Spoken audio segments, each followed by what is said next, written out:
Hay un impulso que, bueno, creo que casi todos conocemos muy bien. El de querer entendernos.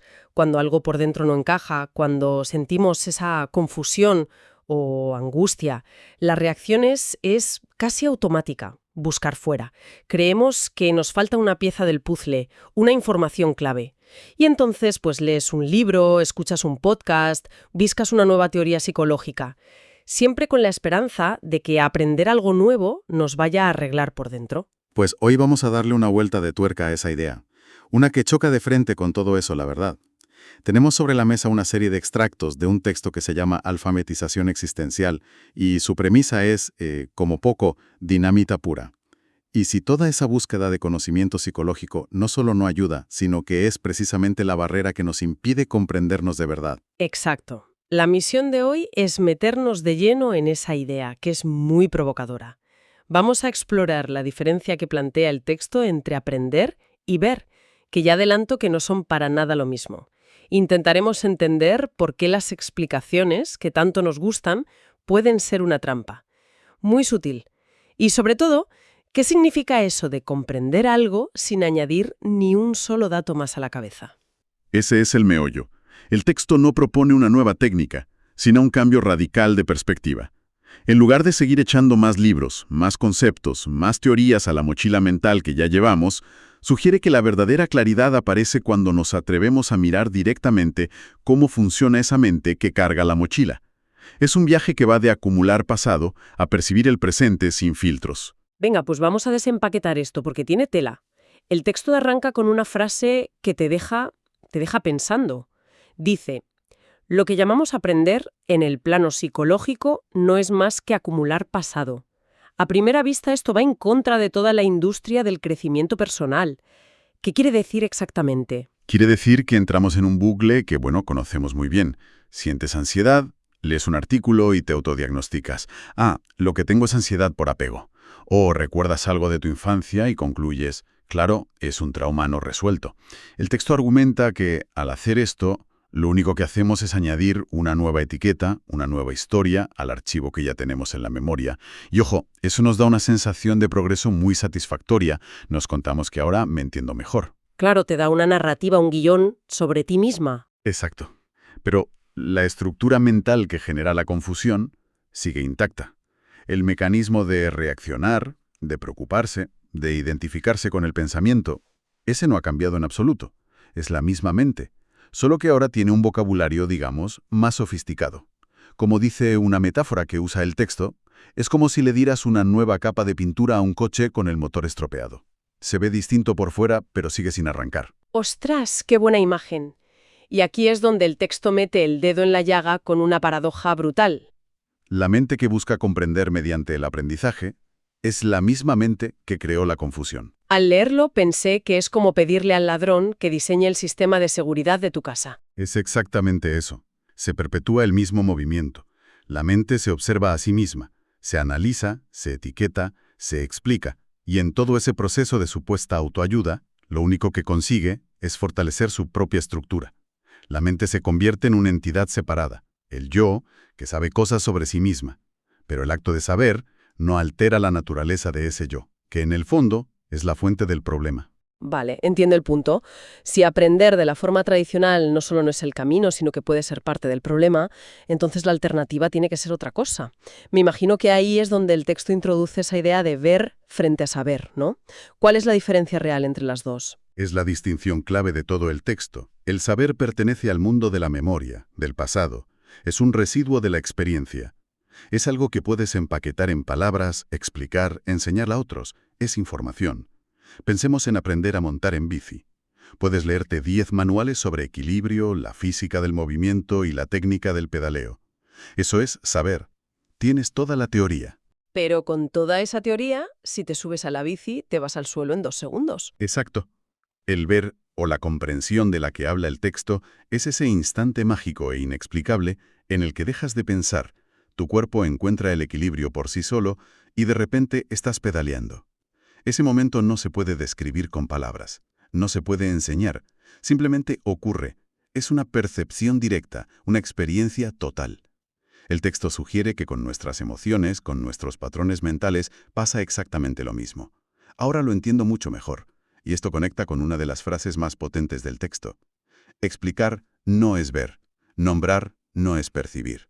Es como si creyéramos que recitar la ficha técnica de la bicicleta nos convierte en ciclistas. Usamos jerga psicológica para describir lo que nos pasa, estoy disociando, es mi ego, y creemos que con eso ya lo hemos entendido. Precisamente. El texto dice que cuando alguien afirma «entiendo por qué me siento así», la mayoría de las veces lo que quiere decir es «puedo construir una explicación coherente sobre por qué me siento así». Pero esa explicación es un mapa, no el territorio. Por eso el texto advierte de algo que vemos todos los días. Gente que puede recitar verdades espirituales o psicológicas muy profundas.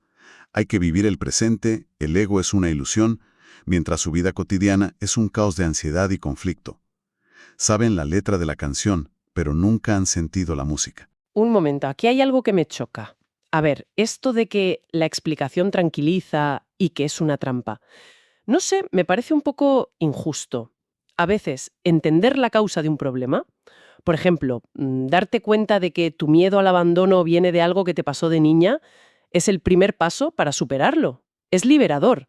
El texto niega por completo el valor del análisis, de buscar las causas. Es una pregunta muy pertinente, y la clave está en el matiz.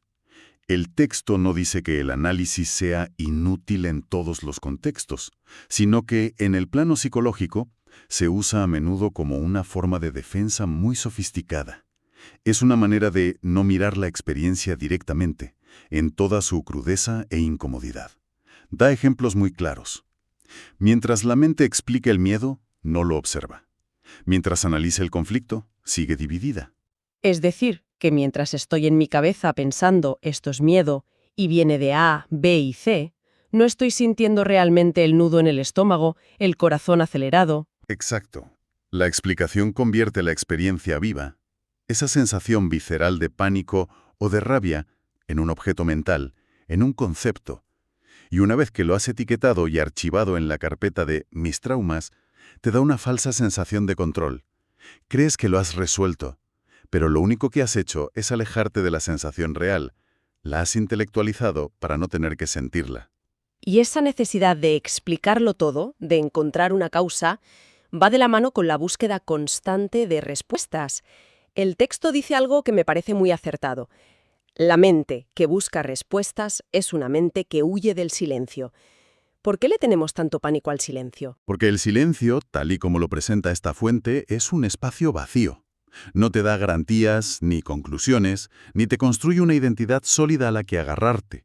Y a la mente, al yo, eso le aterra. La búsqueda de respuestas es en el fondo una búsqueda de seguridad y de continuidad psicológica. Es el intento de construir un yo estable a través del conocimiento. Si sé quién soy, si sé qué me pasa, si sé de dónde vengo, estaré a salvo. Pero el texto califica esa seguridad de completamente ilusoria. La mente que necesita respuestas no busca la verdad, busca un ancla para no sentir el vértigo del no saber.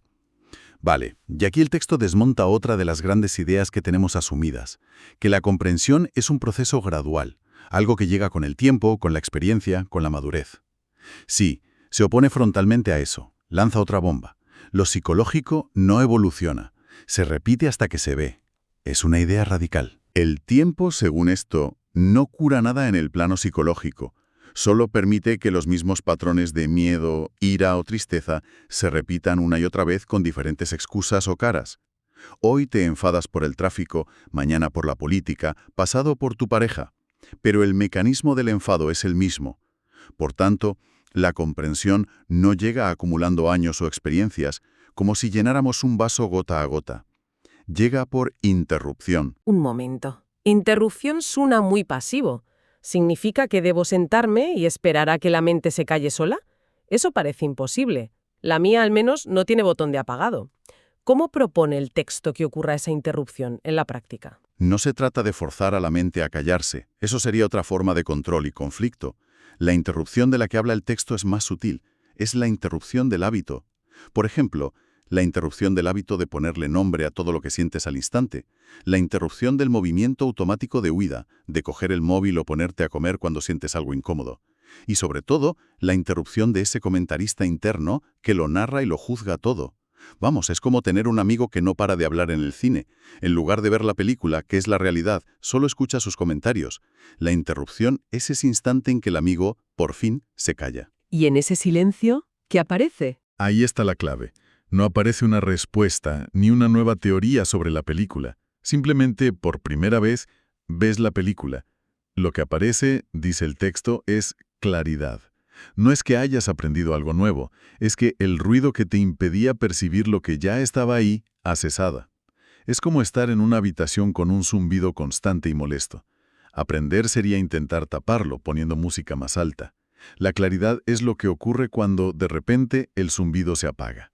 Por fin percibes la habitación tal como es. Y justo ahí, cuando por fin el amigo se calla o el zumbido para, surge otra trampa, ¿verdad? El impulso de hacer algo con esa paz, querer embotellarla, convertirla en un método de 5 pasos para alcanzar la claridad. Esa es la trampa final, la más sutil de todas.